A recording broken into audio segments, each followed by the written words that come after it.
And we are back with the GSMC Wrestling Laureate podcast brought to you by the GSMC Sports Network. Just to kind of reiterate what we talked about our WWE Friday Night SmackDown review. We talked about our WWE Clash at the Castle review as well. And we also jumped right on into our Monday Night Raw preview, which is happening right now in Corpus Christi, Texas. Can't wait to watch that.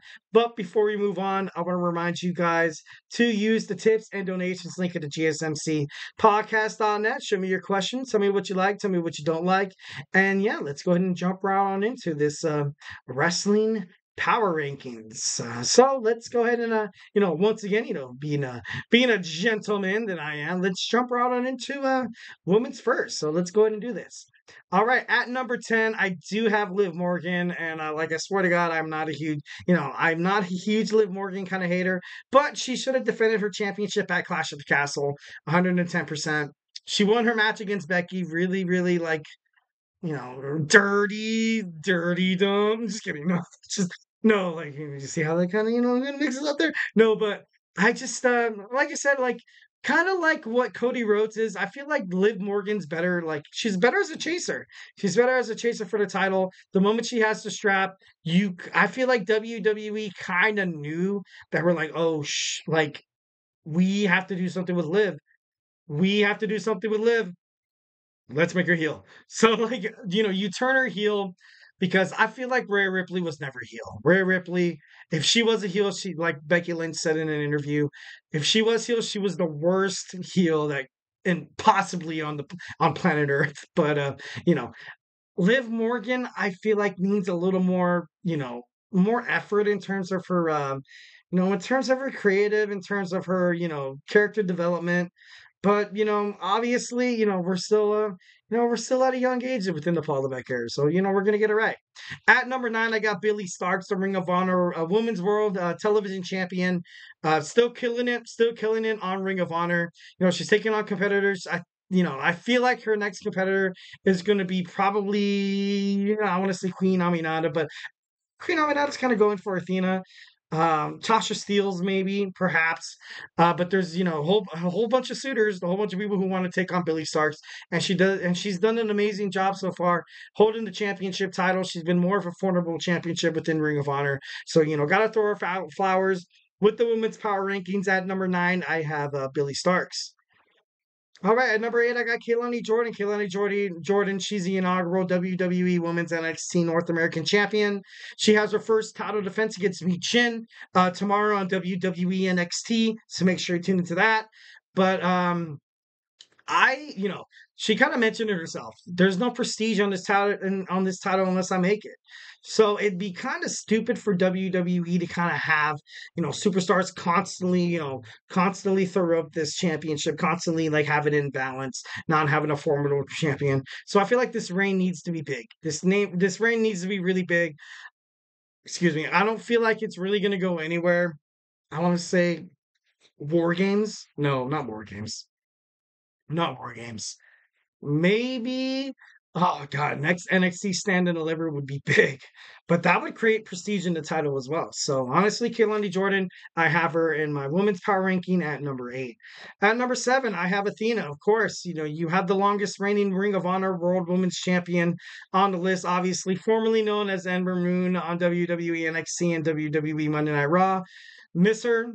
She belongs on WWE. I'm just kidding. I love that she's with I do love that she's with Ring of Honor, and I want to slap myself every single time. I want to slap that untransparent bias as a WWE fan primarily. I want to be like, dude, like she's doing really really well, in Ring of Honor. Like, why are you throwing so much in? And then my WWE fan myself, I'll be like, bro, like. Dude, she can do so much good in WWE NXT, and I'll be like, dude, why you, you have the two angels, have the angel and the devil on my shoulder. Like, I'm just kidding, no. But she's an amazing superstar. She's an amazing athlete. So happy that she's, kicking ass, taking names over at the Ring of Honor brand. So, love Athena. Absolutely. All right. At number 6, I have Bayley. Bayley, the WWE Women's Champion. Obviously she's defeated a couple superstars like Tiffany Stratton, Naomi, and recently at Piper Niven at Clash of the Castle, and I want to put her in my top 3. But if she defeats Nia Jax at SummerSlam, she will be 1,010% in my top three. If that's not much of a motivation for you, Bailey, do it. Do it for yourself, do it for your family, but most importantly, do it for the guy at the GSMC Wrestling Laureate podcast that wants you to beat Nia Jax. Beat Nia Jax, I'm just kidding. No, obviously she's not doing this to be part of some list. You know what I mean? Like, just, no, but Bailey, she's an amazing superstar. And like I said, like I talked about a lot on this podcast, a lot of people said that she's kind of a boring champion. She might be a better chaser as she is the champion. But so far, I feel like she's been good. I feel like she's been good. I feel like so far you're gonna have this, thing with Nia Jax. Is she going to, defeat someone at Money in the Bank? Is the next women's participant in the Money in the Bank going to win? Going to be part of the WWE SmackDown roster? Imagine Bianca Belair or Jade Cargill. I feel like both of those superstars, ever since they dropped the titles, on Saturday in Glasgow. I feel like those two are going to be in it. I feel like they're going to be in it. One of them's going to win the Money in the Bank. I would put my money probably on Jade, but that should be pretty interesting. Should be, still kind of up in the air. You know what I mean? All right. Kind of speeding this up. At number 5, I have Mercedes Moné. Mercedes Moné, I really had doubts about heading toward AEW. So far she's been pretty good. She's been the fighting champion. I love that about her. He has Stephanie Bakura, the New Japan Strong Women's Champion, knocking on the door at Forbidden Door. So hope that she keeps that momentum up.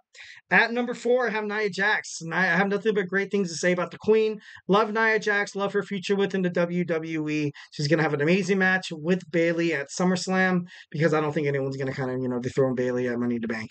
At number 3, I have Roxanne Perez. Roxanne Perez finally makes it on my top 4 because she's been one hell of a champion.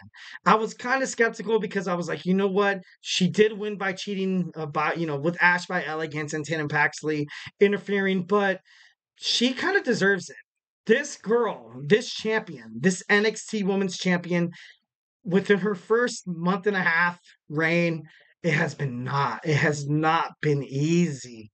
Usually when somebody wins the championship, WWE is kind of like, okay, let's throw them a couple of jobbers. Let's throw them a couple of couple of easy wins, Not that I'm saying Naomi, Tiffany Stratton, and Piper Niven are easy wins, but wins that you kind of know that the champion isn't going to drop her title. Like she fought against Jordan Grace. I was like, oh damn, this girl is totally screwed, yo. She's gonna lose. And she proved me wrong. Like, that's crazy. And she's done so damn well. I feel like every single turn of the way I've doubted Roxanne Perez, and she's proved me wrong. So the fact that she's not number 1 kind of baffles me because these 2 next girls are absolutely dynamite. Obviously, one of my favorites, we have Toni Storm of the AEW World Women's Champion, the timeless Toni Storm. Definitely love her. Definitely love her character aspect. And I got to get to the men, so let's go to move on. Number 1, I got Jordan Grace. Love Jordan Grace. She recently defeated Tatum Paxley at against all odds. Tatum Paxley came out as an absolute surprise. I wasn't, surprised by that. I knew that she was going to, be the one to challenge Jordan Grace. So, not really surprised by that. All right, so moving on to the men's power rankings. At number 10, I have Kyle Fletcher. Kyle Fletcher continues to be absolutely impressive within the Ring of Honor circuit and AEW. He's going to fight in a 6-pack challenge match for the ladder match for the TNT Championship. So love that. At number 9, of course, I have my man Mark Briscoe, the Ring of Honor World Heavyweight Champion. Not going anywhere. He's obviously huge on my list. This guy's a huge ticking time bomb. This guy's a huge, enthusiasm, charismatic bomb that I absolutely love. Hope that he keeps killing it. Next, I have Obafemi. Obafemi, the NXT North American Champion. He's been absolute dominant. He beat Wesley, and he also beat Joe Kofi over at WWE NXT Battleground. I only expect more from him, honestly. If he wasn't dethroned then, I feel like there's going to be probably someone from TNA to cross that forbidden door to maybe fight him for that championship. I don't want to say maybe perhaps Joe Henry or maybe perhaps like Brother Nero or, the Broken Matt, the Broken Matt Hardy. And of course, I had number 7. I got Damian Priest. Once again, I love Damian Priest, but once again, he had to win by some kind of interference, some kind of just Something to throw out the match. Drew McIntyre was so damn close of retaining and regaining that WWE World Heavyweight Championship, but that didn't ultimately work out. At number 6, we got Will Ospreay. Will Ospreay is going to fight Swerve Strickland for the AEW World Heavyweight Championship at AEW's Forbidden Doors. So I mean, obviously he's the AEW International Champion, but he's doing pretty good. EC3 at number 5 because EC3's absolutely been holding the North Wrestling Alliance on his back. He's recently been. I had a chance to see him in Lake Elsinore. Didn't know what was happening until later, and I promised my kids to take them to a trampoline park, so I wasn't able to kind of go over that. At number 4, I got Jon Moxley. Jon Moxley, the IWGP champion, still killing it. No one's gonna. This guy's untouchable. He's definitely one of the best champions within the spectrum of New Japan Professional Wrestling. Also, the All Elite, wrestling with that. All right, and next we got Trick Williams. Trick Williams, the WWE NXT champion at number 3. Feel like I don't think he's gonna lose to the guy who wins the 25-man battle royal. Honestly, don't. Obviously, I kind of had speculation that it was going to be perhaps Joe Henry, or is also going to be Jeff Hardy. I don't think right now any NXT superstars really has a chance to kind of dethrone this guy. Yeah, honestly, my pick is Trick Williams. All right, at number 2, I have AEW World Heavyweight Champion Swerve Strickland. Absolutely love Swerve. He's one of the best, kind of AEW World Heavyweight Champions we've seen in kind of like my time. And number 9, no brainer, guys. We have Cody Rhodes. Cody Rhodes successfully retained his WWE Undisputed Championship match in a Night Quit match at Glasgow, Scotland at WWE Clash at the Castle against the phenomenal AJ Styles. All right, so we're gonna move on here, guys. That was lovely. And finally, kind of finishing it. And I don't know why I tried keeping a timer this whole time too.